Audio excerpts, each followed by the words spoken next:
सकाळी परतून बोवाळ जातलो म्हणून आयकपाक येता.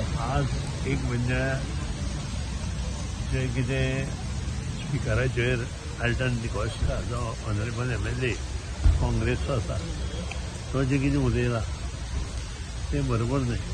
तातूंतल्यान सभापतीचो इन्सल्ट आसाच पूण सभागृहाचो इन्सल्ट आसा आनी त्या खातीर जें रेजोल्युशन फाटल्या फावटी पास केलां ST रिजर्वेशन गोंयांत जावचें म्हणून ताजेर एटलिस्ट 2 अधिवेशनां तरी त्या नंतर जावपाक जाय. म्हणजे हें अधिवेशन जालें ताचें फुडलें अधिवेशन जावन तें जर जायना आसत जाल्यार आंदोलन हें करूंक शकता अशें हें आसा.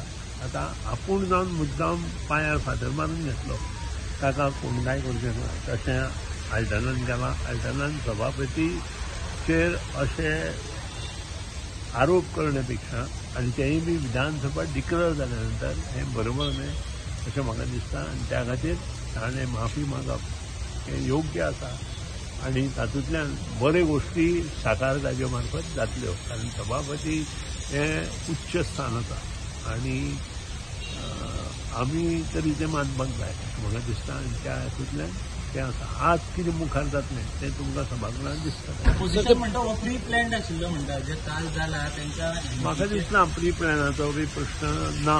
कारण हें अधिवेशन डिक्लेअर जाल्या नंतरच्यो ह्यो गोश्टी आसा. खुबश्यो गोश्टी अधिवेशन डिक्लेअर जाल्या नंतर आमकां सुद्दां रिस्ट्रिक्शन आसा. तुमी आमकां प्रश्न विचारता तुमी मुखार कितें करता आमी तुमकां आन्सर दिवंक शकना. अधिवेशन चालू जाल्या नंतर प्रत्येक गोश्ट ही सभागृहांत सांगपाक जाय आनी मागीर प्रेसाक किंवा मिडिया कडेन किंवा लोकां कडेन येवपाक जाय. सर पूण आयज जे तुमी ब्रीज ऑफ प्रिविलेज घेतला पळय ते प्रिविलेज कमिटी कडेन वयता न्ही. ती प्रिविलेज कमिटी कडेन वता.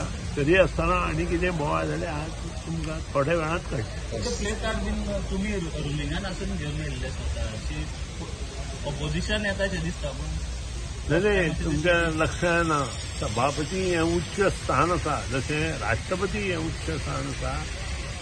MP आमच्या राज्यसभा आनी ह्यातले जे सभापती आसात ते उच्च स्थान आसा. उपराष्ट्रपती हें उच्च स्थान आसा. गव्हर्नर हें उच्च स्थान आसा. तशेंच सभापती हें उच्च स्थान आसा.